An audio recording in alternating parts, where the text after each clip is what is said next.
Good morning and happy Sunday. Welcome to today's episode. And so today we are on, wow, we're already on October 12th. So hopefully everyone had a really excellent week. My week went by okay. We did get some information for my younger daughter. Well, she'll be able to start going to school now here soon, hopefully. It's been a bit of a challenge, but we just have certain different challenges with her and all, and so it's kind of nice that we've been able to finally hopefully see this through now where she's finally going to be able to be placed in a school where she'll be not only going to school but also where they can where they're aware of just some challenges that she has. So that's been a bit of a relief on that. We've been kind of sort of scrambling to what we were going to do with our work schedules and all between me and my wife and all, and so I think we finally made it happen. And so yeah, so that's been a big relief. So much of so a lot of times what I will say, in a marriage is that you have to sort of let it like if there's usually, I mean, if both parties are committed to the marriage and all, and not only to each other but also to your families and all, sometimes you have to just sort of let the other person thrive when it comes to like when they're doing something that really plays to their strengths. And so I say that all just to wanted to give a bit of a shout out to my wife as she's been doing absolutely, she did really amazing and putting together just the overall packet of information, right, and all that we had regarding my daughter and everything that she's gone through medically and all that, so that ultimately we can get this done. And so that was a huge help on it and all. And so I'm so glad that she was able to step in and really take on this role. And the crazy thing is that she told me once that it wasn't actually something that she's knew what she was doing a lot of times, but her mother instincts definitely kicked in, and so I feel very blessed for having her step in and do all that there. That was 'cause that was a big help, and um, I know that if I was put in that position there to try to figure it all out, I'm sure I would have probably resolved it at eventually, but I probably would have struggled with it a lot more than say she did, and ultimately probably caused more delays in my daughter going to school. But that's just a little bit of I guess. Advice I would say to newer couples or really any couples, and it actually is sometimes your partner is really good at something and all, and definitely support them in everything you can and all that. But I think sometimes what happens is that our egos sort of tend to get in the way sometimes and say like, no, I can do this or and all, and you want to step in and all. But uh, Sometimes your partner's just going to be really good at something and all, and let them thrive on it and all, support them the best you can and all this, and especially if they are requesting it, but otherwise just give them the space to to do their thing. Um and she really took that on, and so I'm so grateful for that. um and so hopefully we'll start getting some good results here from when my youngest starts going to school there. So that was a big win for us, I feel. Um, but yeah, but other than that, let's see, not much else too much. They put me in charge of decorating one of my coworkers' desks, and decorating is not necessarily one of my strong suits, but hopefully she'll at least appreciate that. I just gave her a bunch of her favorite snacks and some alcohol. So I think I'm always saying, like, if you're never quite sure what to get someone, and assuming that if they do drink, that alcohol always is not a bad choice. But yeah, other than that, we're going into the next week here. I'm actually kind of excited because I have a 2-day weekend this time. So today's Sunday, which is my normal day off, and then on the tomorrow 13th, which is for Columbus Day or Indigenous People Day. So have that day off too tomorrow also. So yeah, kind of cool that finally get another 2-day weekend off and all, which is good. Need a little bit of a reset. And just the only other thing too is been kind of going down a rabbit hole here and all. I think I've mentioned before about just some back and neck pains that I've been feeling. And I keep seeing this thing come up about like doing some exercise and all to treat your vagus nerve. And so from what I understand, the vagus nerve is like this big nerve that kind of runs down a whole, a good chunk of your body, and if that is compressed in any way or agitated in any way, you can get a lot of symptoms of like anxiety, uh, heartburns, heart palpitations, chest pressure, back pain, neck pain, all kinds of stuff. And as I start thinking about it, a lot of the things that I've been feeling here more recently that has to do with my back pain also include a lot of those other symptoms. So I'm kind of wondering if something's going on with that. And also, I might take this week to really try to hone in on that and see if anything can come of it, if it can at least provide me some kind of relief. But we'll see. But that's enough of like my own personal life stuff here. Let's get going now on to, well, this week here. So I didn't get again, I didn't get to play the games from last week for the relay of gaming. Um, I think I'm going to try something else today, or, going forward from here. Um, so I'm going to find a way maybe to see if I can include like shorts videos, and maybe I'll just do like a quick little snippet of whatever games that I pick on here, right? And then maybe just do them throughout the week. Um, and so that's going to be my thought on what I'm going to do here. It's just sometimes it gets a little much, right? And I'll have to try to take an hour and a half and all sometime during the week, and I'll just to play these games. Yeah, so I think if I just do like quick little short videos, like almost like little mini reviews or mini thoughts about what I think about the game and all, maybe that'll be a different way to do this. So we'll see. But I still like the concept of it though, just because again, it gets me to talk about games that I otherwise normally wouldn't talk about. Um, so let's see here.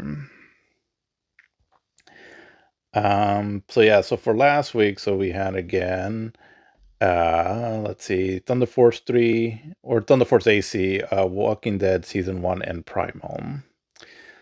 So those were last week's. Let's see, let's start now with this week here. Okay. All right, so starting with the first one.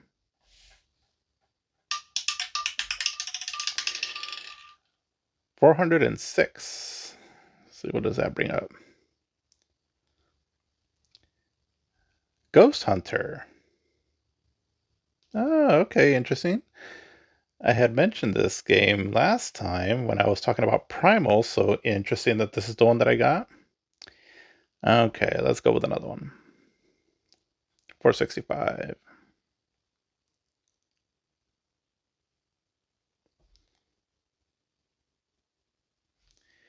Halo 4. Okay.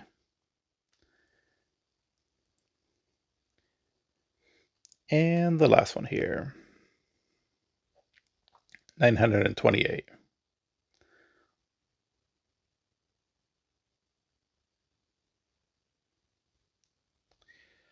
Sonic the Hedgehog 3. Okay. All right, certainly interesting choices. Okay, so yeah, let's see. Let me just double check really quick because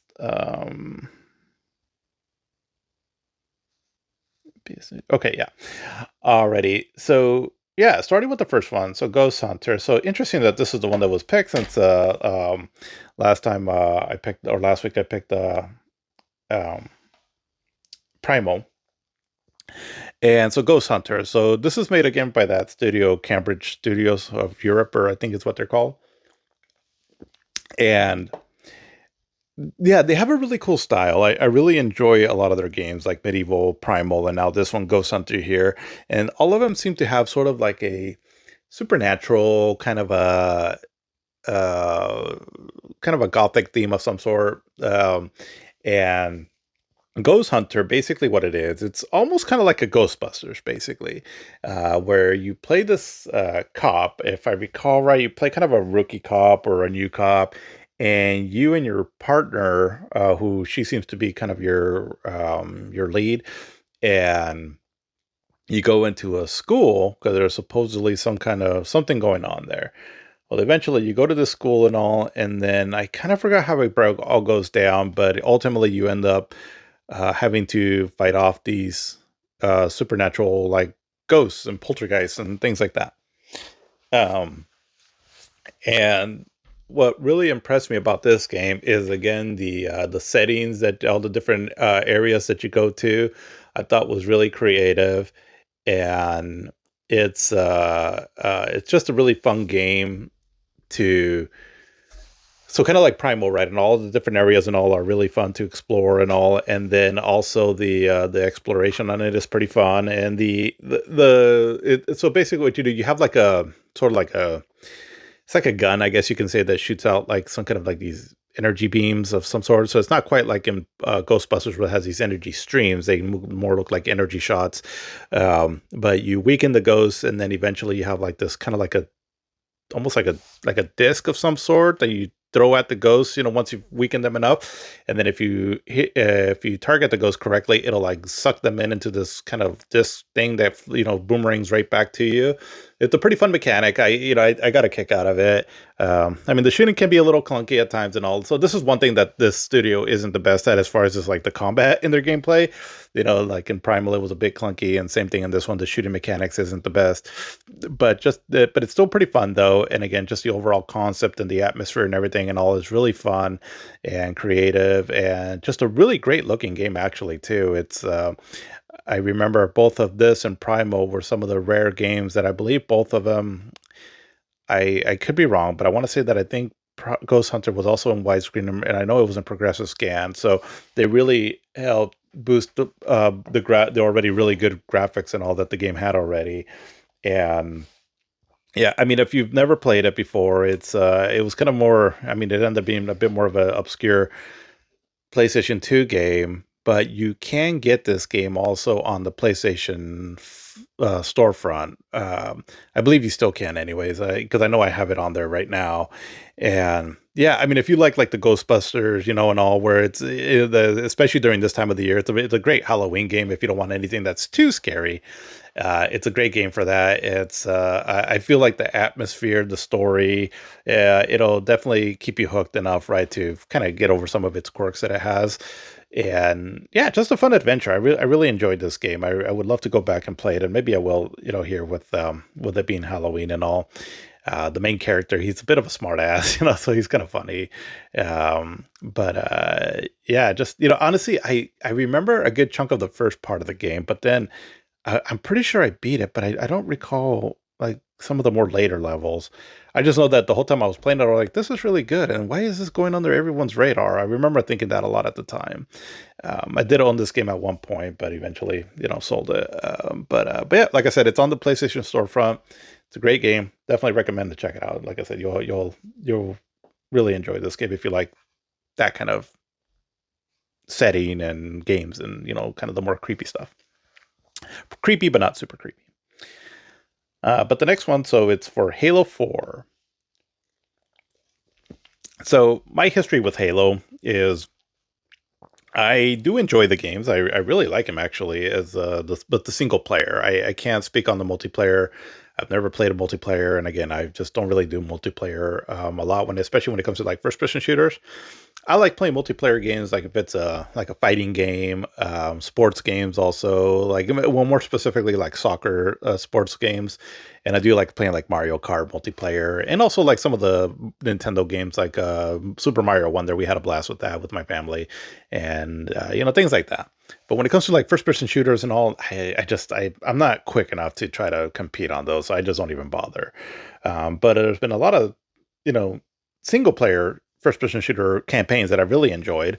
And so Halo, obviously, right, is one of my more favorite ones of all time for that. And so, I mean, Halo 1, 2, and 3 are excellent. They're amazing games. And Halo 4 is, I really enjoyed this game. It was where they went off with a different developer, because this is, if I recall right, so the original Halo game, so from Halo Combat Evolved, Halo 2, Halo 3, Halo 3 ODST, and Halo Reach. All of those, I believe, were developed by Bungie. So they're the original developers of Halo. But when they went to Halo 4, it was by who's basically in charge of Halo now, which is what, 343 Studios. And Halo 4 is 343 Studios gets a lot of crap and all just because they haven't been able to match the legacy of Bungie as far as the quality of their games, of their Halo games. And I'm sorry, but Halo 4 is definitely not bad. It actually is really good, actually, I feel. I remember when I first played it, I was really blown away, first of all, with the graphics on it. I thought that they were pretty impressive. And especially if you played on the Master Chief Collection now, where it's bumped up to the 60 frames and all that, it looks really stunning. And I remember the CG cutscenes and all that were really impressive too. I think where this one kind of gets a bit of a bad rep because there were certain stretches though that I feel were a little bit overplayed and all. I remember this one area where you're kind of riding on this sort of like a conveyor and all. You're going from different platform to try to. I think you're trying to like activate some switches to activate a platform, or I forgot what exactly. I just remember that that stretch there and all was a bit annoying, and all the enemy types and all they're kind of cool, but I just remember that they did get a bit annoying and all. So it does have some stretches there and all where it can be a little bit too much. But overall, I still think it's a quality game, and I would say probably out of the 343 studio developed Halo games, this is probably my favorite one. I say that though, not having beaten Halo 5 nor Halo Infinite, but those games didn't really. They're not bad games. Halo 5 and Halo Infinite are not bad games. It's just that they didn't quite hold my interest all the way Halo 4 did, or the other previous Halo games. So if that's saying anything, it's the best of the 343 studios, in my opinion, of the 343 studios developed Halo games. But Halo's a pretty big franchise. I'm sure you know about it and all. So like I said, it's available on the Master Chief Collection, and it's an excellent version to play there. And yeah, I mean, it's. I think that one at the very least is worth playing. So if if someone were to say like, okay, where do I start with Halo? Definitely start with the original games, right, from Bungie. So again, the ones that I previously mentioned. But then give this one a shot too. Also, like if you really enjoyed those and you want, because that kind of wraps up the story, that it's trying to tell. Those games right there by Bungie. Anything that came after that is just kind of like after filler stuff. But I feel like Halo 4 is it's worth checking out though, because the story actually is pretty good on it. I did enjoy the story to it. But the next one, Sonic the Hedgehog 3. All right, so Sonic the Hedgehog 3. I played this one a little bit when I was a kid. I do recall renting it. Well, a teenager, I should say. Um, was I a teenager already? Well, this game would have came out in what, 1993? No, 1994? Maybe 1994. I think, yeah, 1994. So Sonic the Hedgehog 3 was a bit of a project, and what it was is that Sega was developing this game. They've already had huge success with Sonic 1 and 2. And so as they were developing this game, it started getting a little too ambitious as far as the size of the game. And so what they ended up doing was splitting it up.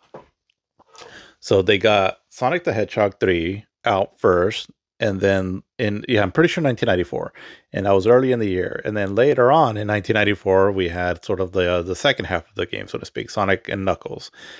Now, but you can almost consider it sort of like DLC nowadays, almost. But it was, but both of them are fairly sizable, where they can stand as their own game. So I can see what they did, why they did it at the time, and a lot of it might have been just to get some extra money too from us, but it's still pretty. Both of them are still pretty cool. So I kind of sort of see that Sonic 3 and and Knuckles are all sort of one game together. But Sonic 3 on its own, it's pretty fun. It's not my favorite Sonic game. For some people, it can be. Sonic the Hedgehog 2 tends to be the more favorite one. But Sonic the Hedgehog 3 is a pretty solid game as well, too. It has a bit of a different feel, though, to it. And I want to say that, let's see. So Sonic the Hedgehog and Sonic the Hedgehog 2, because I know they were kind of changing developers at one point, and Sonic the Hedgehog 2, I think Yuji Naka and some of the Japanese developers might have still been involved in that one. I don't quite know for sure, but I know that then eventually, because I know that the original creator still did Sonic the Hedgehog, but I think Yuji Naka started coming over and assisting some of the developers here in Sega of America, and I don't know to what extent that was on Sonic the Hedgehog 2. But Sonic the Hedgehog 3, I'm pretty sure was developed more by Sega of America with input from the Japanese developers, and I think Yuji Naka. So it has a bit of a different feel to it. Just I don't know, something about the game and all. It just has a bit of a different feel, but it's still pretty cool though, and I like it. I think when I played it when I was younger, I think I kind of struggled with it a little bit because it felt a little bit harder and all. And I don't know, I didn't quite gel with this game as much as I did with the first two.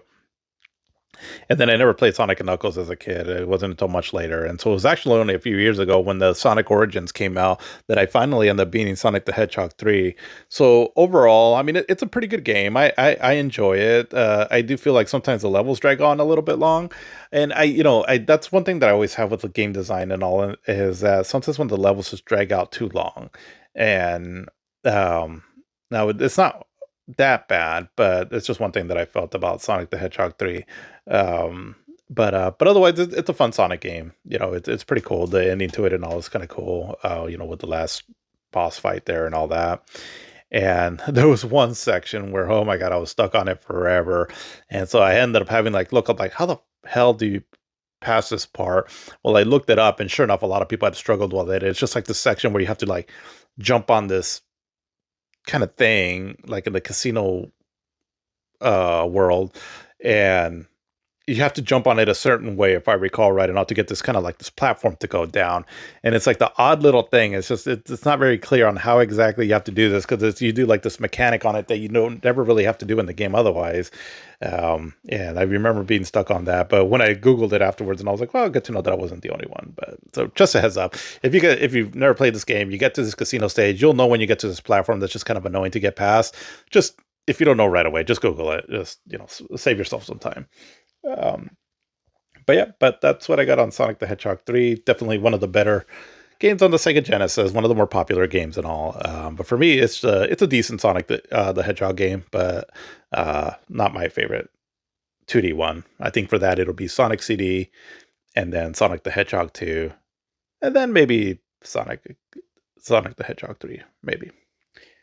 For being such a big Sega fan, like I said, I'm not the biggest like Sonic, fan, but I can appreciate the games though still. All right, so that's what I got for the role of gaming. Like I said, maybe I'll try something a little bit differently this week on how I want to play these games. Excuse me. Maybe try something a little different. But let's get a little bit into modern gaming stuff that has happened here. And well, not a whole lot. But so I got done with Hollow Knight, and I kind of I started Hollow Knight Silk Song, and I'm liking it. I think it's good and all. It's just I don't know if I have it in me though to try to play another game like that, especially because I hear that the game gets pretty hard later on, and so I'm not sure if I want to do that all again. But yeah, so sorry, just little little interruption there, but yeah, so I don't know if I'm gonna jump right into Silk Song again, and also, so the one game again that I've been really wanting to get into and all is that Clair Obscur Expedition 33. I mean, this game seems right up my alley. So many, I love JRPGs, with a really great story, gameplay mechanics, and all that. And this game seems like right up there, right, and all along the lines of what I would like. And I'm gonna be honest, I tried it I tried it once and I got a little ways into it, but it's not bad. It's definitely not bad. It's just something about it that it just hasn't quite like completely hooked me. I don't know what it is, and what I think it is, it's I mean, I'm used to JRPGs being a certain way. They generally have a bit more of an anime aesthetic to them all, so a certain look to them and everything. And something about this game that the graphics are great. The characters designs are great. It has a very interesting concept. The music is good. It's really good.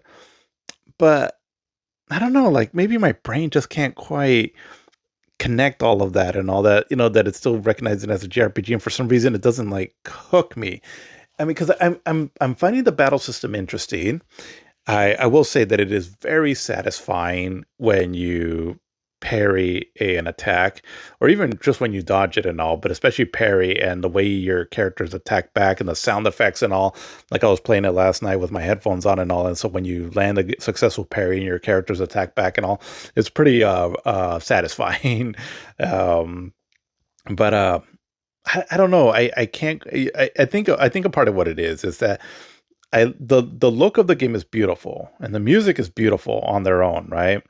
It's just that it's a little different, I think, from what I'm normally used to. And the music, while it's beautiful, it kind of seems a little out of place with the game, though. And I know that might be highly controversial for me to say, given how much accolades the game has gotten, as especially with its music and all. But just something about it just kind of throws me off, though.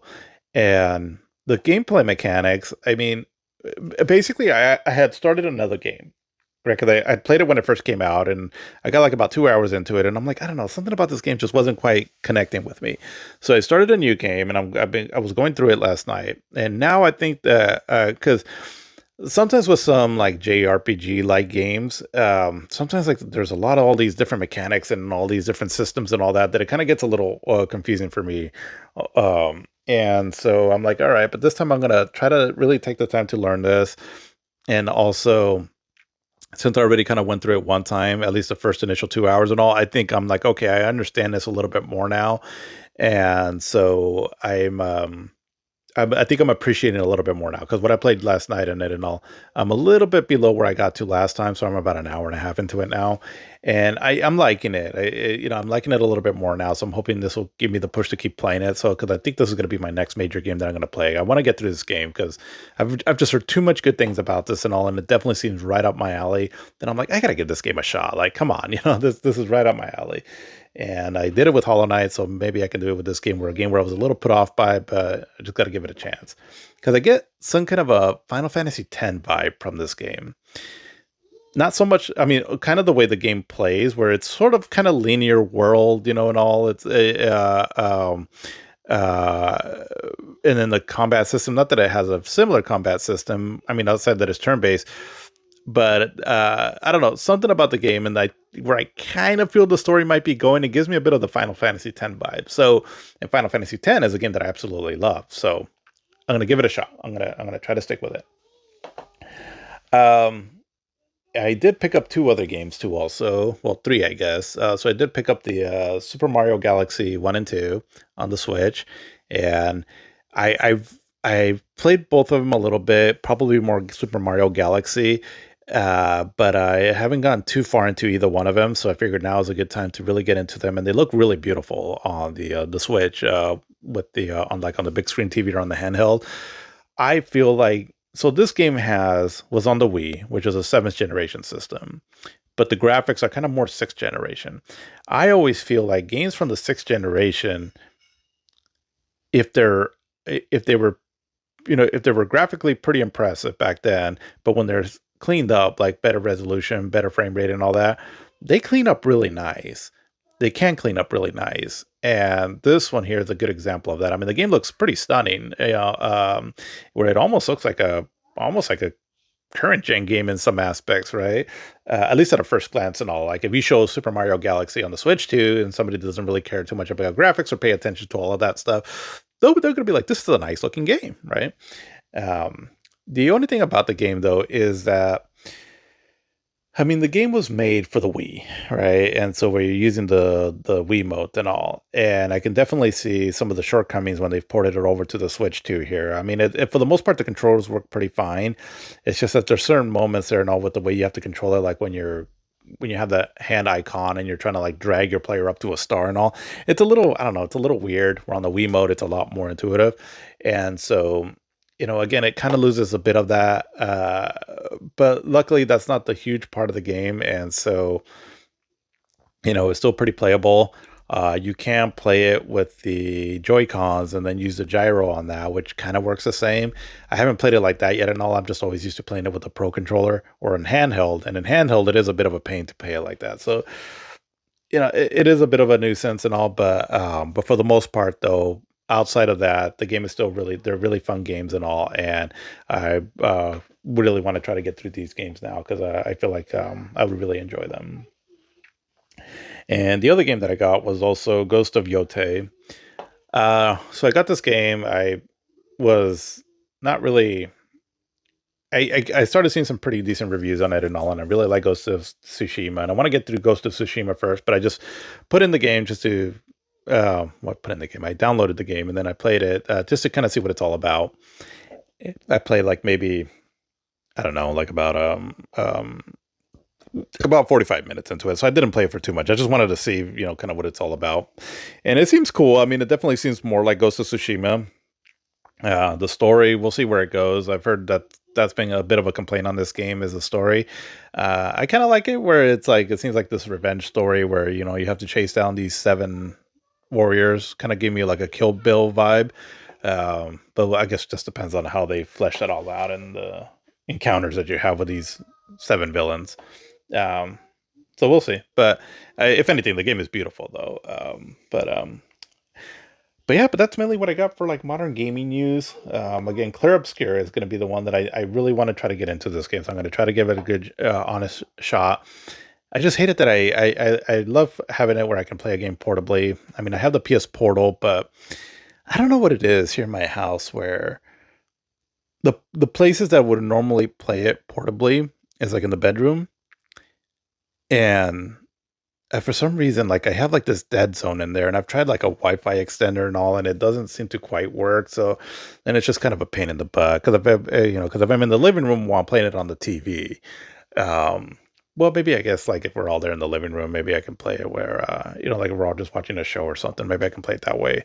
But yeah, but it's because like sometimes I'll take my like one of my portable systems to work and all like during my breaks and all. That's where I get some game time in, and I can't do that too well with the portable. But I don't know. We'll see. But Clear Obscure is definitely the game that I do want to try to get into now. But all right, enough of that though. Let's go back in time here to 1989. So I actually wrote quite a bit of notes on this one here for 1989. There was a lot of stuff that happened here in 1989. Um, so 1989 is pretty much, I guess you can say, almost like the first major year for the fourth generation. Because we had a lot of hardware that came out in this year. I mean, I had already kind of known this, but then when I started putting my notes together, I was like, oh, that's right. All this stuff came out in 1989. And so yeah, so let's get into this here. I'm gonna look up another thing too also because I want to say I think there was something else here. Uh,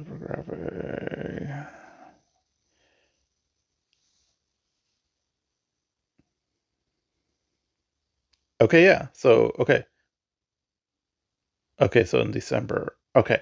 All right. So yeah, so there's another system that came out to us on this year that I don't think I put in my notes here, but I got it here now. So yeah, there was a lot of hardware that came out during this year, and a lot of it kind of leaning towards over to the again to the fourth generation. But we also had the Game Boy that came out in 1989. So the Game Boy was created by Gunpei Yokoi, who he is also of Metroid fame. So this dude apparently was quite the genius and all, and he was the one also behind the Nintendo's Game and Watches, which were pretty popular, in the early '80s as well. So now he's making this new handheld where you put cartridges in it and all, and the Game Boy was extremely popular, very popular. I remember so many people having it back then and all, and I never had one, but I remember I kind of wanted one. I wanted like a portable system back then. I just never had one. I mean, back then my parents were only going to buy us just one game system, and that was it. But it was, I'm well aware of how popular the Game Boy was, and so with the Game Boy, I think one of the things that made it highly successful and all is, well, actually, I should say I know it was one of the things that made it highly successful was, I don't know if it was someone from the sales team or how this came about, but I think there was like a quote that was said something along the lines of, if you want to sell the Game Boy to kids, pack in Mario Land. But if you want to sell the Game Boy to everyone, pack in Tetris. And so Tetris was the packing game for the Game Boy. So I read some information on this, which I thought was kind of interesting. Let's see. So I just kind of jotted down some quick notes. I'm not going to have the full details of it, but definitely go out and do your research and all if you find this kind of interesting. But basically, um, there was some complications with the game of Tetris with the rights. It looks like something about Russia laws and all in the original creator of the game, Alexei. I forget his last name, but there was some complications with that and all, where it's like a lot of people had the rights to it, and so finally, because of the complications as far as like, okay, who has the rights to Tetris and all was kind of up in the air. Nintendo went to Alexei directly and made a deal with him, from my understanding, so that ultimately they can get the rights to Tetris so that they can put it on the Game Boy. Um, but it looks like Tengen. So Tengen was this company. What was it? I think Tengen was a part of Atari that Atari created so that they can put games on the Nintendo. Something like that. I'm not quite 100% sure on that. But they thought that they had the rights to Tetris. So Tengen and Nintendo went to court on that, as again, Tengen seemed to that they had the rights to Tetris. But apparently but looks like they lost, and it ultimately went to Nintendo. And so because of that, again, is why, Tetris ended up going on the Game Boy and just really ended up appealing to a lot of people, right? Not just kids, and really just made that system blew up. Um, I mean, so much so that I don't know how accurate these stats are, but I saw something about a stat that even like up to 46% of users were females. So it was not only gathering just, what you would consider like just, young boys to video games, it was also attracting adults and also females as well too. And so, yeah, I mean, the Game Boy ended up becoming a huge seller, and it was just started really popularizing the idea of just playing games on the go. And there was a lot of other competitors that came out eventually, right? And we'll get into those more in the later years. But I think a big part of the reason why the Game Boy was so popular was, first of all, because of Tetris. I mean, I can't imagine that Tetris didn't have a big effect as the popularity of the system, right? Not only initially, but going forward. Um, and the graphics, I mean, it was just like on this kind of like a monochrome sort of green pea looking color. So but the graphics themselves were roughly about 8-bit, like what you would find on a Nintendo. Seemed to have a better sound chip, though I read, than the Nintendo. But even if it's roughly black and white graphics on it, was that it had Nintendo games still, which are still, again, they make really fun games to play. They got a lot of games on the Game Boy, from a lot of different developers and all. And also that the battery life on it was just a lot longer than, say, some of the competition that came out eventually on it.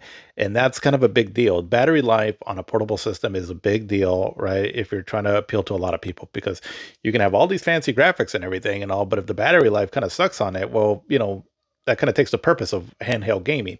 I mean, that's even affected to this day with a lot of all the different portable systems that are coming now. One of the ones that tend to be more popular or more praised are the ones that have a decent battery life on them. So that was still a thing back then too, also. And some of those were just the things that made the Game Boy just highly successful. Again, I never owned one back in the day. I haven't really honestly played a whole lot of Game Boy games. It's a system that I'm not too familiar with. But I found out recently that my wife she had a Game Boy, and so when she got herself a Switch, she got the basic Nintendo Switch Online plan where it had some of the Game Boy games, and so it's kind of cute because it had the Super Mario Land game on there, and she's like, "Oh, I used to play this game a lot," and she went through and I think she beat it like really quick too, also like within a day or two or so. So she was just kind of reconnecting herself with a game that she used to play a lot when she was little. So that was kind of cute to watch, and so, but it was a big deal for a lot of people, right? As far as that everyone had it, it was just even for people that I don't think are like big gamers, it was just something to have a distraction on, right? Like on a car ride to, because I think she would tell me that when they would go to a city that was a little ways away to visit family, that she would play the Game Boy there, and also, so I think a lot of people have even if they're not gamers and all, a lot of people seem to have a lot of nostalgic memories for the Game Boy itself, right? So it was kind of like what kids have now in the tablets. Back then it was like the Game Boy, right? But yeah, I mean, really popular. Um, we also had, as far as like hardware goes,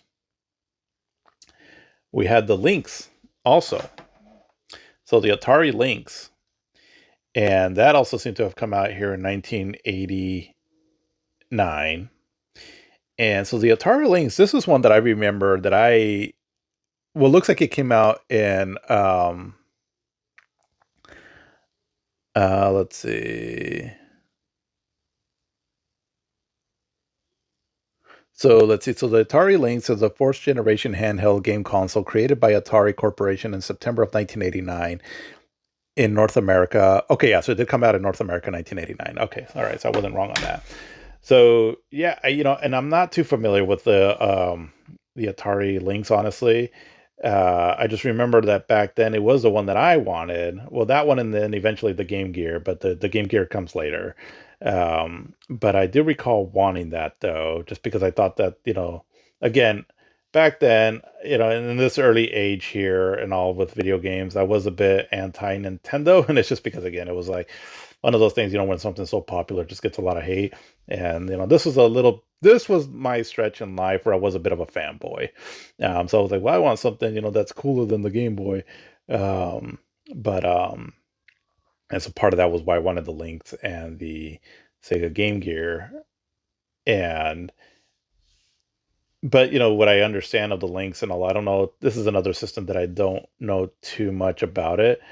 Um, other than it was just it just wasn't as popular, but the graphics were pretty good in it and all, where they were almost kind of like 16-bit, and it had like this scaling that it can do and all.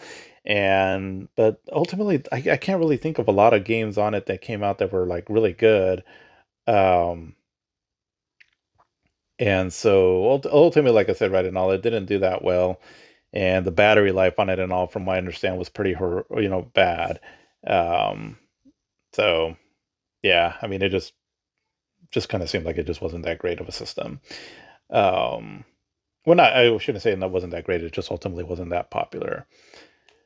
But yeah, I guess I don't have a whole lot more information on the Atari Lynx other than it came out this year. I know there was a game called Blue Lightning. I think that was I guess a decent game. Or also the California games, but I can't really think of anything else. But I do have the Atari collection that came out fairly recently. I think it's called like the Atari's 50th anniversary edition or something like that. That I think has some Atari Lynx games on there, so maybe I can check out that. Or I'm sure I can probably find those games and emulate them somehow. But yeah, the Atari Lynx also came out this year. But there was also some accessories for the Nintendo. There was the Power Glove. So I thought that the Power Glove had come out earlier in the Nintendo's lifetime, but no, it looks like it actually came out in 1989. And so it was interesting, because I started thinking about it. I was like, I've known about the Power Glove. I know that it existed, obviously, and all, but I guess I was like, I don't know too much about it. Like, what was it for? Same thing with like the Rob the Robot, or Robo the Robot, or whatever it was called. I was like, I know it was a thing, but like, what supported it? How did you use it? Well, kind of like the same thing with that Rob the Robot, or whatever it's called. The Power Glove was kind of the same in that it was only a very small handful of games that used it, and it was ultimately pretty horrible. Because I always thought it was kind of I know it was a bit of a niche product and all, but I thought it was kind of beloved by a lot of people. But no, it has a reputation for being horrible. And like, I'm just kind of googling it right now, and there's a Reddit post on here today. I bought a Power Glove, and I can confirm it's so bad. So I mean, it seems like they were trying to do motion sensor controlling back in the day, right? This early on, it just wasn't very responsive or anything, and so ultimately it was just a bit of a dud. But I think it was just the look of it was more iconic as opposed to its actual functionality. So I don't know. I thought that was kind of funny. But yeah, but the Power Glove, because I mean, it has like these buttons on it and all, and so it has like these big sensors apparently that tries to read your movements and all, but it just looks like it just wasn't very popular. Oh, no, I should say it was popular. It's just that it just was popular more for being just pretty bad. But there was another thing too, also, that I saw, and I wasn't aware of this, and so I'm just kind of googling it really quick right now. But it was this thing called like the U Force, So let's see. I'm just looking at the Wikipedia page here. So the U-Force is a game controller made by Broderbund for the Nintendo Entertainment System. It employs a pair of perpendicular consumer IR sensor panels to translate the user's hand movements into controller signals. So again, kind of like motion control. I mean, almost seems like kind of like what the like a very basic version of the Kinect. um, let's see. The U-Force was ranked the eighth worst video game controller by IGN editor Craig Harris. MSN listed it as the top 10 worst game peripherals, writing second only to the Sega Activator in terms of all-out crappiness.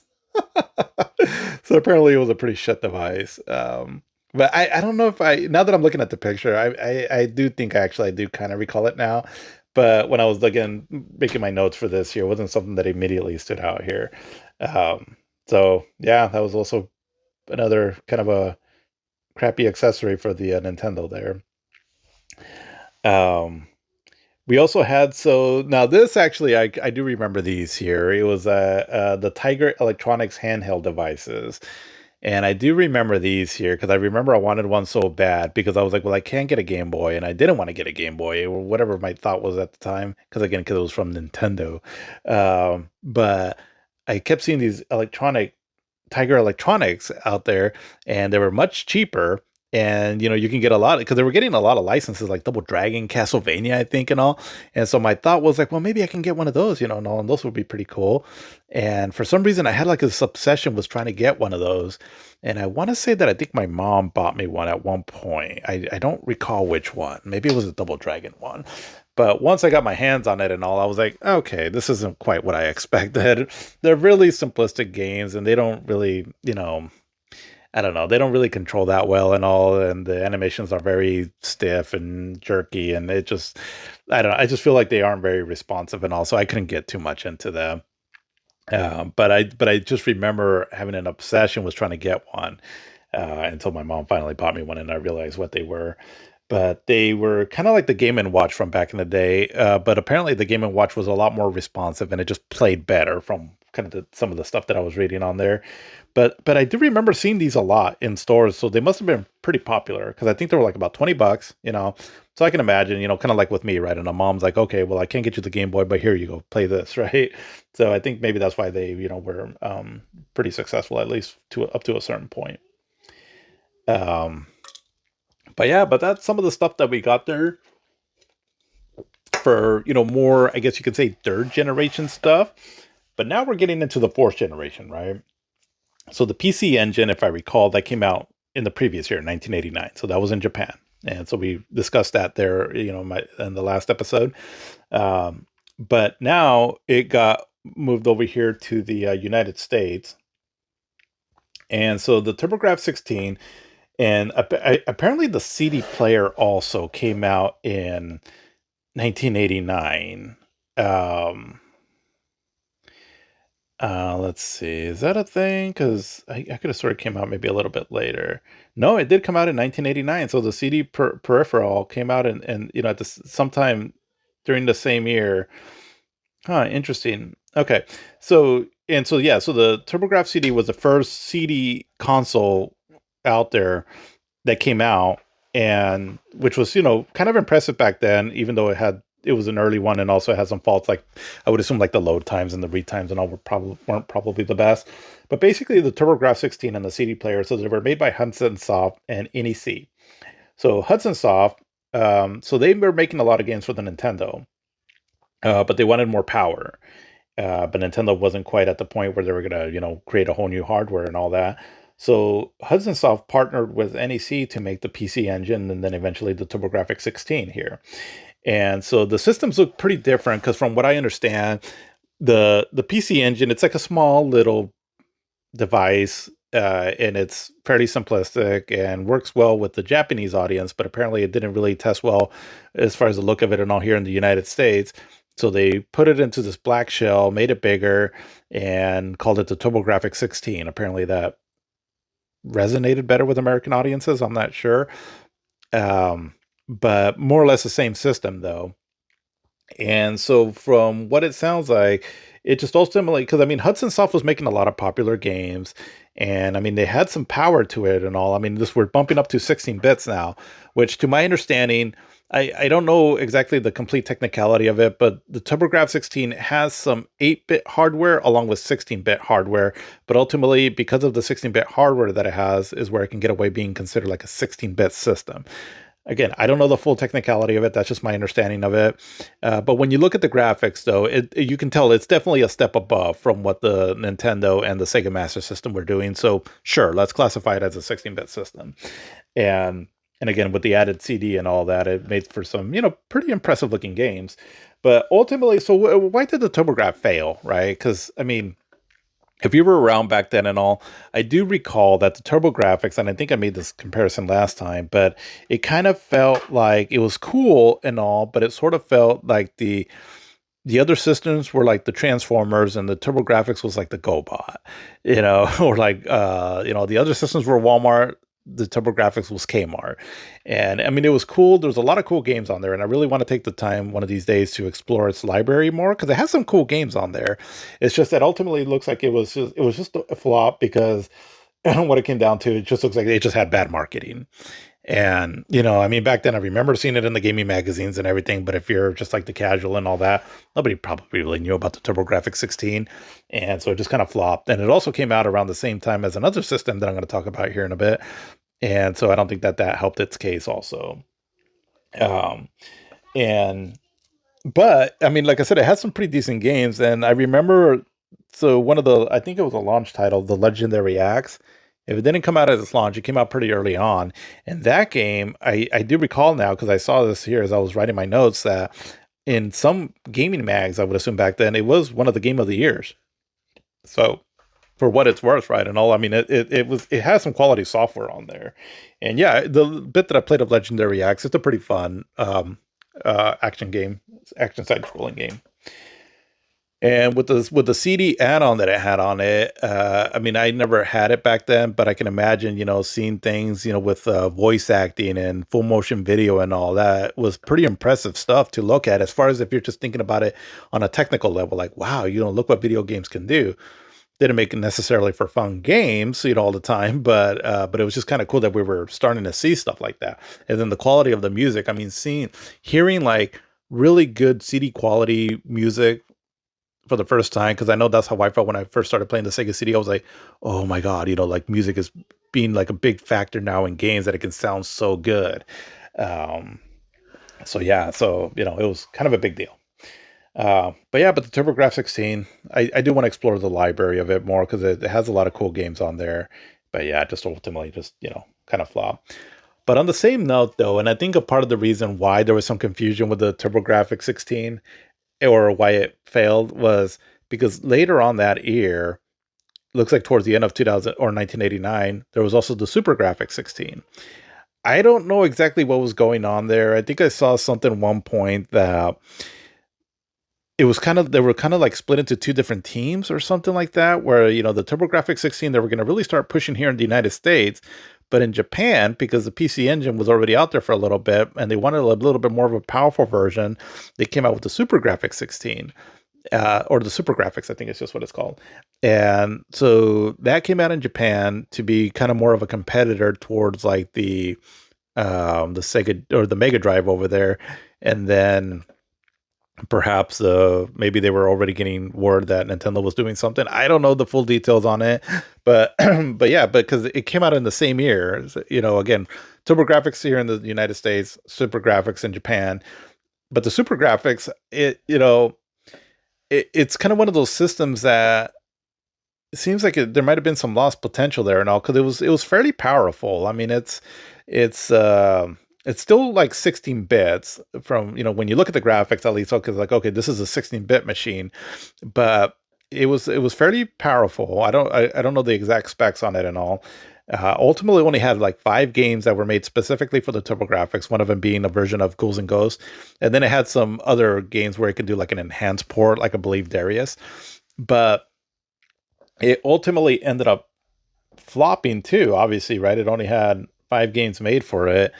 But yeah, I guess I'd have to look into the history more of that as to why was this done, or what, why did they let it flop, or what happened with that. I'm not 100% sure, but it looks like there was just some kind of confusion as far as what they wanted to do with the TurboGraf or SuperGraf brand. That might have been part of why ultimately the systems never really ended up doing that well. Well, I should say that the PC Engine in Japan did it really well. And I want to say that I think it even beat Nintendo to an extent. I don't know to what extent, but it was pretty popular over there. But anything past that, it just didn't really do well here in the States, nor apparently the Super Graphics either. Um, but yeah, but that's some of the new hardware on that.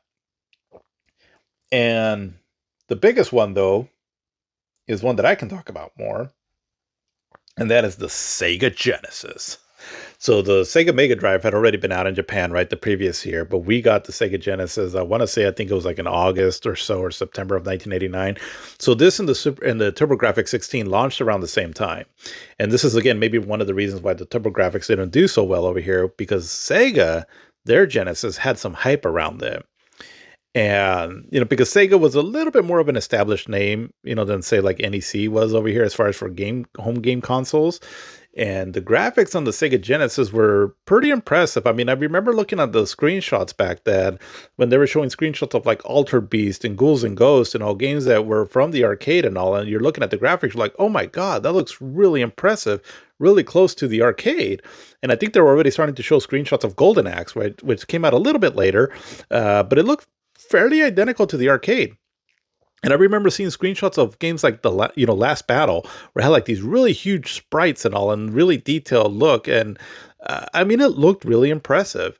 And so ultimately, the Sega Genesis, what it is, as far as the hardware, is that it was like a slightly dumbed down version of the arcade system 16, which they had in the arcades, which would power games like Altered Beast and Golden Axe, I believe. And that's why those games were fairly close looking to the arcade, because it was kind of based on the hardware of the arcade. Again, they don't quite look as good, but it's pretty damn close. Or very, very comparable, right? Where you're like, okay, this looks good. Especially if you played like Golden Axe and Altered Beast on the Sega Master System, which ran like crap. Now you're like, okay, this is really good. And that jump that we were seeing from 8-bit to 16-bit, right, with the Sega Genesis in those early days, kind of to the PC Engine and the TurboGrafx, but specifically the Genesis, it looked really cool. Like I remember seeing the screenshot of Ghouls and Ghosts, so if you get like the gold armor and then you hold down the attack button, he does like a lightning attack. So there was a screenshot where it was like, if I recall right, where it's in that first part of the stage where you see all those vultures on the tree and all, and then he's like doing the lightning attack. That screenshot right there, I remember seeing it in magazines. I was like, that looks amazing. It's so detailed. It's so cool looking. Looks just like the arcade and all. And so I was getting really hyped up for the Sega Genesis, right? And however they were marketing it, they were doing a fairly decent job. So Michael Katz would have been the CEO, I believe, when the Sega Genesis launched. And so he was doing a decent job at first. It looked like they put a lot of pressure on him to sell, like I think 1 million systems within a certain, like the first year or something like that. But one of the first advertisements though was the Sega, Genesis does was Nintendo. That was his idea.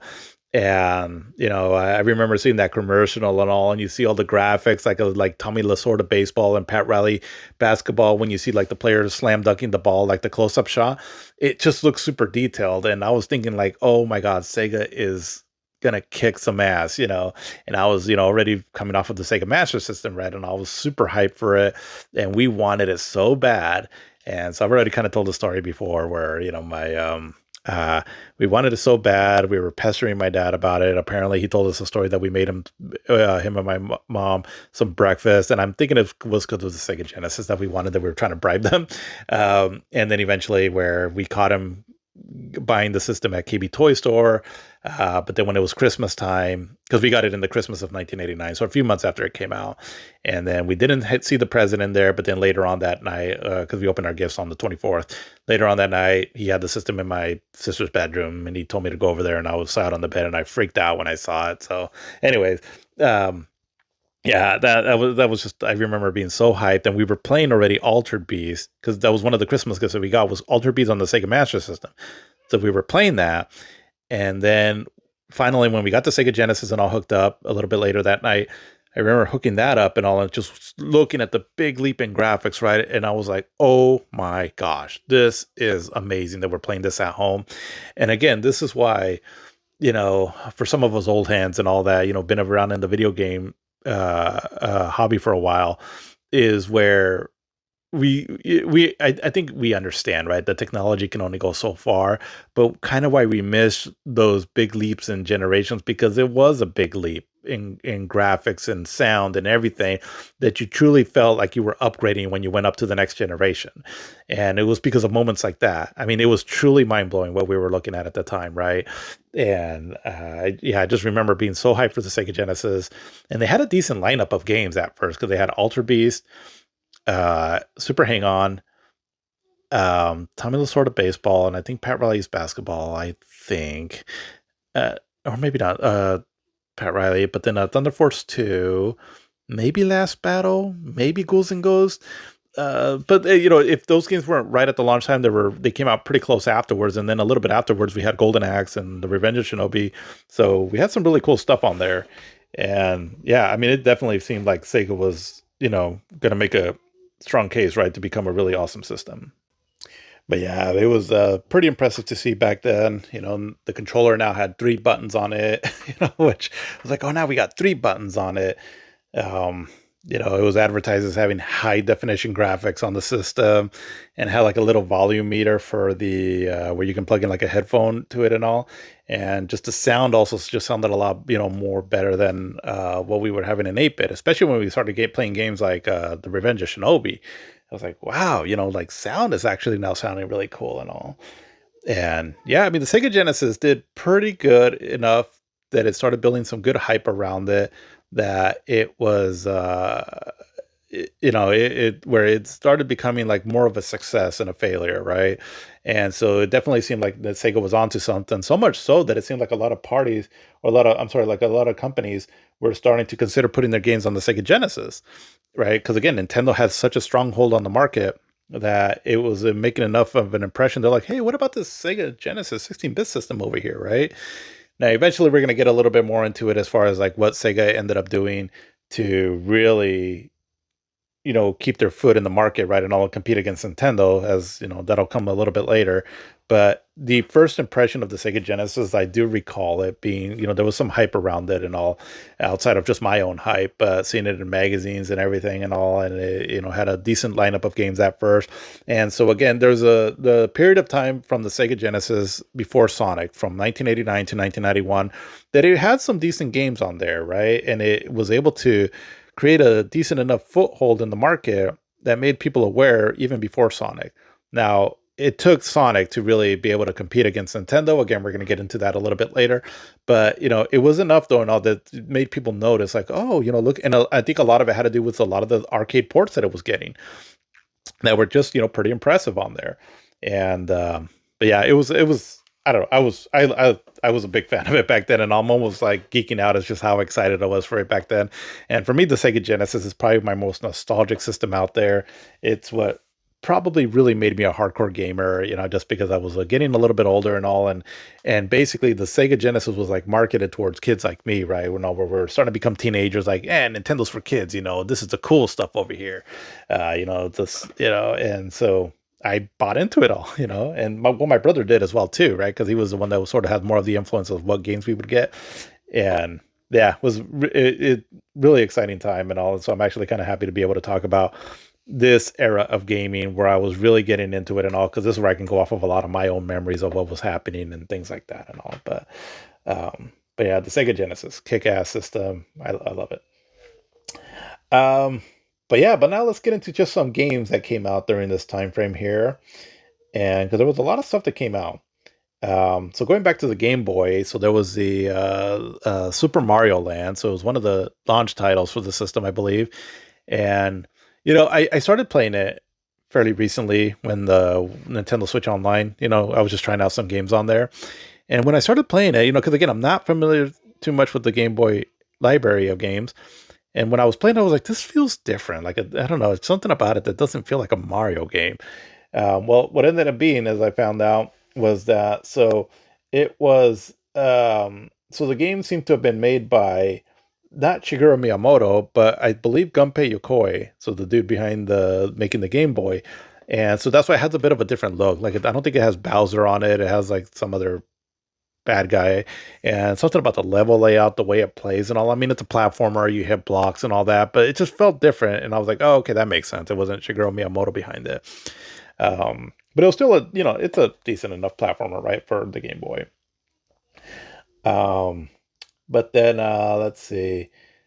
So we had I remember one of these games, but we had these two horror games that came out on the Nintendo, and that was Friday the 13th and Nightmare on Elm Street. Now, Friday the 13th is, I remember this game because I remember our friends renting it a lot and we would play it. So I actually have some somewhat kind of fond memories of this game here. And it's known to be kind of a really bad game, but I remember I kind of liked it back then, where you would walk around in this area. It's kind of like a side scrolling game, but it was like you had like a it was kind of confusing because like if you kind of go like in a 360 circle around this camp area, but it's a side scroller, so it's kind of hard to tell where you're at in the map. And also I remember that being a little bit confusing. And then you go into a house and either there's like a hostage there or you fight Freddy. And I don't know, I just remember I actually kind of liked the game back then. And it was made by LJN. So I was noticing in my previous episode that when I was talking about this company, I kept referring to them to LGN, but it's LJN. So I just kind of made a little note for myself to reference that. I was saying it wrong in the previous episode. But yeah, they were notorious for making really bad games. But again, it was just one of the games that I remember us renting a lot, and I liked it a lot just because, again, it was just, one of the games that we had to play. But there was also a Nightmare on Elm Street game, and I don't recall this game a lot and all, but supposedly it played a little bit better than the Friday the 13th one. But maybe I'll check those two games out during this spooky season that we are in now. Um, but then we had games like on the PC that were starting to, you know, create things and all that we would later see in later games. So there was this game called Quest for Glory, and it was like a computer RPG game of some sort. But it was but it had a lot of mechanics on it that were, a little like kind of like trying to make it more realistic. Like it had like a night and day cycle in it, and apparently that affected the gameplay somehow and all. So, I mean, we saw that like in Castlevania 2, but from what it sounds like, it wasn't really a common thing to see in video games back then, especially on how it affected the gameplay. So. The game seemed to have sold pretty well from what I can tell. And so it seemed also to be kind of important for how it started affecting the RPG genre going forward for games like, I would assume like Elder Scrolls and things like that. So that was kind of cool. There was this game on the Nintendo, so A Boy and His Blob, which I believe was created by the Pitfall creator, David Crane, the guy that did the Pitfall games on the Atari. I'm not too familiar with that game though. But then we also had Hard Driving, which was one of the first polygonal driving games by Atari, and it's really slow. It's clunky. It's not that impressive to look at nowadays. But I can imagine back then and all, you're seeing like 3D polygon graphics and all for many people, maybe one of the first times. And so I can see how that could have been impressive. But yeah, it's ultimately not that great of a game. Um, Shadowgate on the Nintendo seems to be a bit of a point and click game. And I remember seeing this game in the screenshots, and I always wanted to play it just because I thought that some of the still images that you're seeing right as you're selecting your options look pretty cool. Maybe I'll give this game a shot at some point. But there was also Populous, which was one of the first God games where you are sort of overseeing like a civilization and all and creating land. And I'm not too familiar with these games and all, but I know that they were kind of popular at one point. And eventually these games came out to like on the consoles too also, so which were kind of more PC like experiences, but they had some popularity to them for sure. And then DuckTales from Capcom. So this is known to be one of the better Nintendo games. I've not played around with it too much. I just know that it was a really beloved game by a lot of people. And yeah, another game that I'll try to give it a shot at some point. I was a big fan of the DuckTales cartoons back in the day. We used to have a routine where we would, let's see if I recall right. So we got off of school like around 3 or 3:20 or so, and I remember rushing back home because and luckily we live fairly close to where our house was at, where the school was at, and because I think DuckTales started at 3:30, so we wouldn't be able to catch it all, but we would catch most of it or part of it, and then Ghostbusters started at 4 p.m. and Ghostbusters was the one that we really wanted to watch. But I always loved watching DuckTales too, also back then, and also I can imagine if I had the Nintendo back then and all, I would have been all over this game. But then there was also these cartoons from Nintendo. There was a Super Mario Brothers show and Captain N, the Game Master. That looks like Captain N first came out in Nintendo Power, and also these Zelda cartoons. Um, and looks like they were fairly popular at the time. Again, Nintendo's starting to venture out into other medias right outside of video games as their characters were popular enough, right? And so I guess for people that were into Nintendo and had the whatever channel those shows were on and all, I can imagine that that would have been fun stuff to watch. The Zelda cartoons. So I don't know if it was a full blown Zelda cartoon or if it was just part of the Captain N show, but it was one of the things that was annoyingly famous for was, I guess, Link was kind of a annoying character in it. And I've seen like video clips of it and all where he's talking to Princess Zelda and he's always like, "Excuse me, princess." It's just like, oh my god, that is not Link. But yeah, I guess just one of the things that kind of stands out about that cartoon was just how annoying he was in it. Uh, but in the arcades, though, we had some pretty cool stuff. We had the Teenage Mutant Ninja Turtles game from Konami that was a really excellent looking version and playing beat 'em up.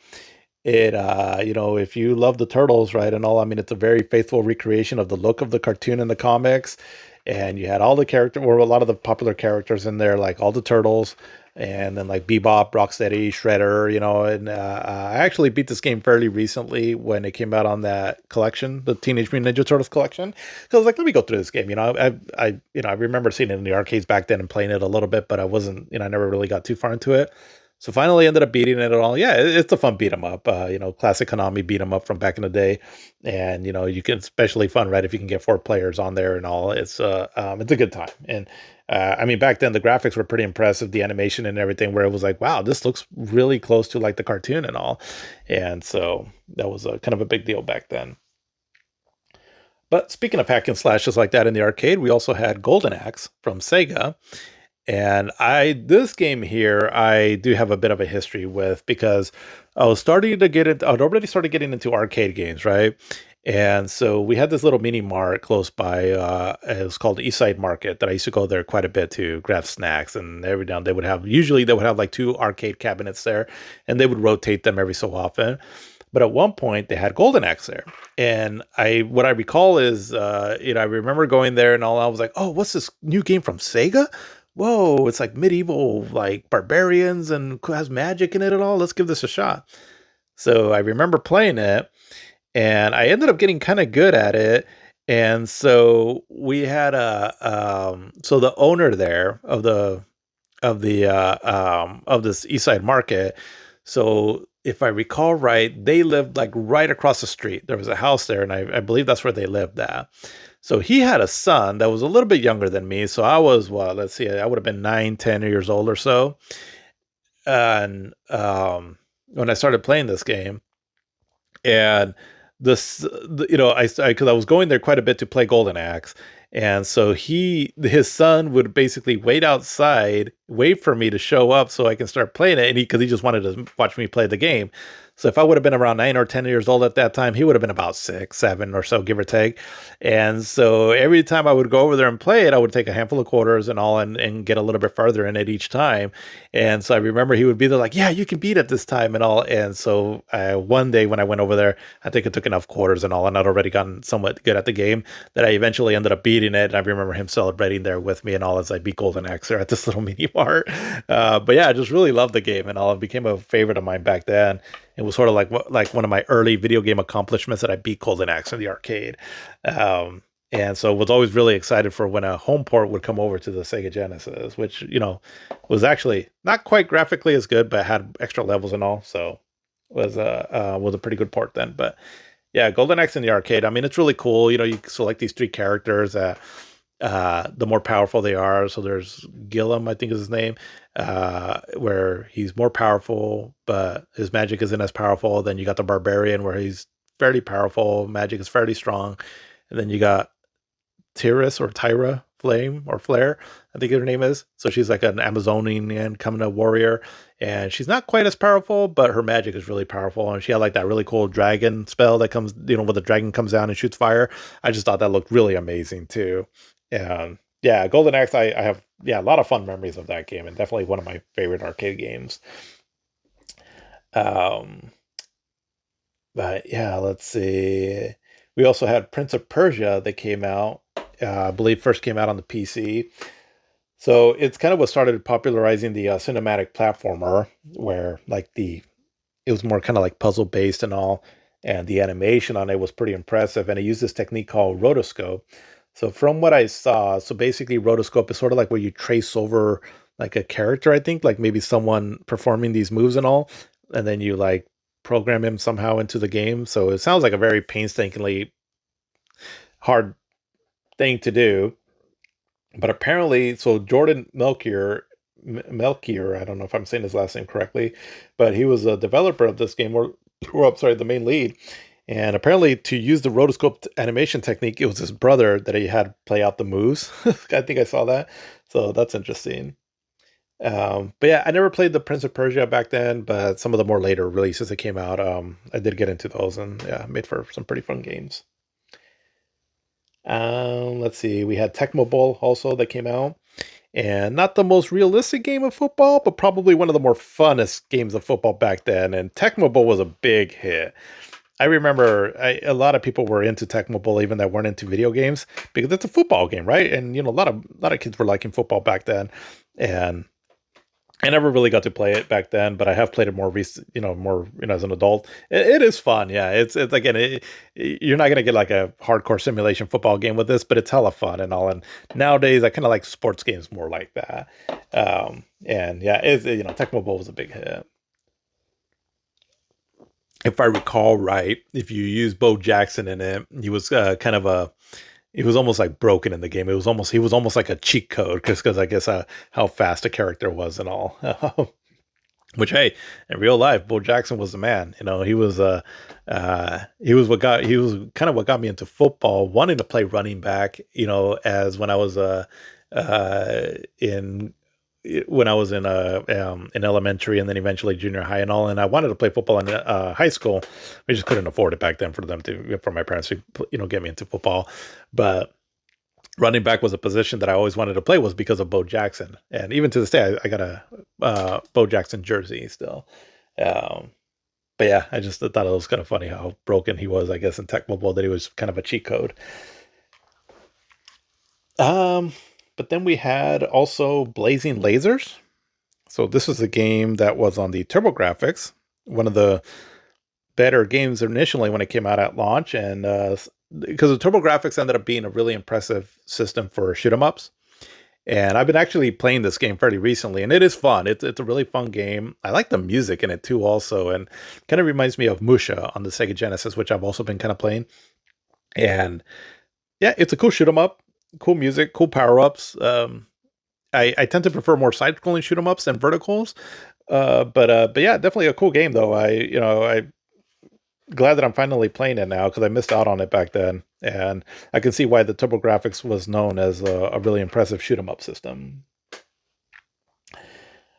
We also had Teenage Mutant Ninja Turtles, the side scroller game from Ulta on the Nintendo Entertainment System. So this is kind of more of an action adventure game where you can select between the different turtles and all, and try to get your way through the game. Where it has like some variety, where it has like a top down section where you're exploring the map, and then it goes side scrolling as you enter a certain part of the map where you're fighting enemies and all.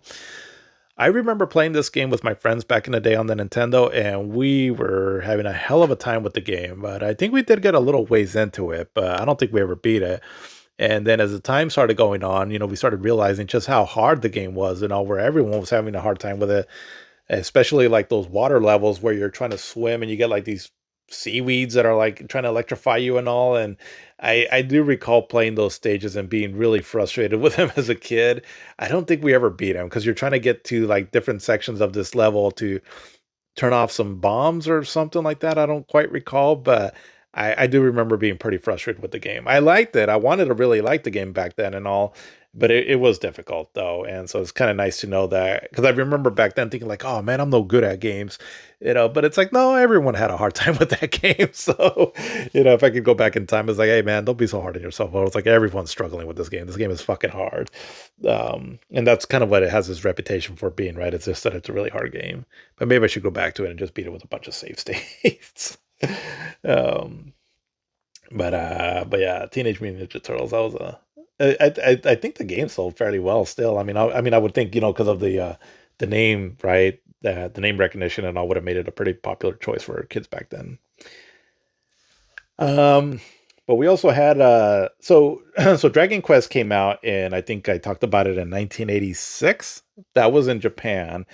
So we finally got it here in the United States under the name Dragon Warrior. I don't know exactly why it was called that. I would just assume that the name Dragon Quest was already taken by some other IP here in the United States. But Dragon Warrior came out here in the USA. So again, Dragon Warrior or Dragon Quest was inspired by Western RPGs. So the creator Yuji Horii, right? He was inspired by them. So it sold really well in Japan. So Dragon Quest was really sold really well. They'd already had Dragon Quest 2, I believe, but we finally get the first one here in the United States. But here in the United States, they didn't do so well. Just different audience, and we weren't really catching on to it. And I mean, there was a big market, or there was a fairly big market for like adventure games like that, right? With like Dungeons and Dragons, Ultima, things like that, Wizardry. It's just Dragon Quest just didn't really quite take off at this time. So it sold so bad that apparently in 1990, so if you bought like an annual subscription to Nintendo Power, you would get Dragon Warrior for free. And apparently it came with like a handbook and a guide as far as, to how to, get through the game and how to, defeat enemies and all that. So, I mean, they were really trying to make Dragon Warrior a thing here, but it never really caught on. RPGs took a little bit to catch on here in the United States. I don't know. I mean, I don't know if it was just the marketing or I'm not sure why, but yeah, they didn't quite catch on at first though. Eventually they would, but it took a bit though. Um, Minesweeper and Solitaire also looks like they were made this year, which you can find those pretty much installed on pretty much most computers now, and even starting back then. Let's see, there was also Wonder Boy 3 that came out on the Sega Master System. And so, I remember wanting to play this game a lot as a kid back then. I just never got it. And but now that I've been playing it more recently, it's a really excellent game. It's one of my four more favorite games from the 8-bit generation. And kind of like a Metroidvania and you end up accessing different parts of the overall world map through getting different power-ups that turn you into like a different creature of some sort. So you can turn into like a lizard or like a dragon, I mean, and also like a piranha, I believe, a mouse, a lion, I think. I forgot all the power-ups and all, but I haven't quite beaten it yet, but because I started playing the remake of it, the Dragon Trap 3. And yeah, it's a really fun game. I really enjoyed this game a lot. Really impressive graphics for the time too, also. But there was also Bomberman, which became a pretty big hit. Never have played those games, but looks like it's really fun to play multiplayer. There was Adventures of Lolo on the Nintendo. I remember seeing that game and screenshots and all. I always thought that the graphics looked pretty impressive on it. But there was SimCity also, which those games started becoming huge for simulation-like games on the PC and eventually would come out to the consoles. And then we had Ninja Gaiden also. And so Ninja Gaiden was a really fun game and kind of started, it was another one of those games on the Nintendo that were just known to be that Nintendo hard. And that's because the sequels, from what I heard, part 2 and 3 were even harder. But yeah, it looks like this is when the first one came out. And yeah, Ninja Gaiden games are fun on the Nintendo. At least the first one is. It's really fun. It's really challenging, but it is fun. Kind of plays like Castlevania, where the life bars and all that look the same. Also, the overall like the upper HUD. and you get your sub weapon on it too, also kind of like you do in Castlevania. So it kind of plays like a ninja version of Castlevania, and I think that formula really worked for the on the Nintendo because the arcade version was very different, where the Nintendo or the arcade version was more of like a beat 'em up. But there was a lot of games like that where the arcade was a certain kind of way. They came over on the Nintendo, and even though it maybe didn't look quite as good and all that, but it ended up playing better or just got more popular there. Um, but then we also had Final Fight came out from Capcom. So it was a pretty cool beat 'em up. Started really the mechanics on it were just starting to be a little bit more impressive than say things like Double Dragon and all that we had before. So it started refining the genre a little bit more and all, and then eventually games like Streets of Rage and all kind of took over right to improve on the formula. But yeah, Final Fight was I think like the start of like okay, well this and Teenage Mutant Ninja Turtles in the arcade and Golden Axe also were kind of like a next evolution right in the beat 'em up hack and slash genres. Uh, and then there was also so this game here. I recall this game just because I remember playing this game a lot at my friend's house, The Adventures of Bayou Billy. And I remember playing this game a lot. And again, the games that we would play a lot on the Nintendo at my friend's house were not the more popular ones, but I mean this game was fairly popular, but not like the Marios, the Zeldas, and the Metroids and all that, right? It was kind of more these other more obscure games. But yeah, so Adventures of Bayou Billy, I remember it being hard. It was a big challenge, and the unique thing about it was that you would play kind of like a side-scrolling beat 'em up section, and that part I remember was really hard. And then it would also go over to like a driving section, and then a like a like a shooting section. So I don't quite recall if you used a Nintendo Zapper for that. I don't quite recall, but it was like a kind of like a first person, um, like almost like a light gun game and all, from what I recall. And so that's what I remember being unique about it. And I remember the cover where it reminded me a lot of Crocodile Dundee. And I think my friend, that was one game that they had bought for him. And also, for some reason, we would play that game quite a bit. And we never really got too far into it, though, just because it was so damn hard. But I do have a lot of memories of playing that game. When I was watching some videos of it and all, as I was making my notes on this, I was like, oh, I remember this music. um, but yeah, Adventures of Bio Billy. I believe it was made by Konami, was it? I think it was Konami. Um, and then also Mega Man 2. So Mega Man 2, hugely popular. Well, eventually, right? Because it's known even to this day as probably one of the best Mega Man games. And what's crazy about it is that it took the formula pretty much of part one, and part one seemed to like okay, it sold fairly well enough. So from what I understand, Capcom gave the developers like okay, you can make a part two, but you'll have to do it in your spare time while you're making whatever the other games they had them planned to do. Because I think like the first one sold well enough, but not like a huge hit where they were like rushing to get a sequel out. But the developers ended up making the sequel in their spare time somehow, and it ended up being like known as one of the best Mega Man games. So I haven't played Mega Man 2 much. I've played part 1 and beat it, and then I played part 2 and beat it. And yeah, Mega Man 2 is a lot funner for me. I just like the power-ups more, and I feel like it's a lot more user-friendly too. Like it's not quite as hard as part 1. And yeah, definitely one of the better sequels out there. It's just a really fun game, and has one of my favorite weapons to use in a video game with the metal blades, and definitely a classic. And it just impresses me that they were able to do this in their spare time. Just people with talents. But it's a really fun game though, and I really enjoy that game. And then one of the coolest things also that came out this year, as far as it's not necessarily video game related and all, but it was the movie The Wizard. And so I don't know if I ever saw this movie back then, but basically it plays Fred Savage, and he has a younger brother who he's kind of a genius when it comes to playing video games. And so ultimately it ends up being a bit of a kind of like a road trip kids movie but they're on their way to a tournament of some sort. And then basically what was big deal about this movie, though, at least back then, was that, because again, back then we didn't quite have like the news the way we do now, right, where everything is so up to the second, right, and all that on new releases and things like that.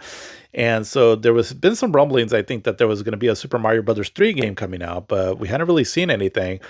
So for the people that went to watch this movie, you're watching the movie, and then at the end, when he gets to this tournament and he's competing and all in the final part of the movie, and then one of the last things that he has to do was complete a section of this Mario Brothers 3 game. And it was like the first time that people saw Super Mario Brothers 3.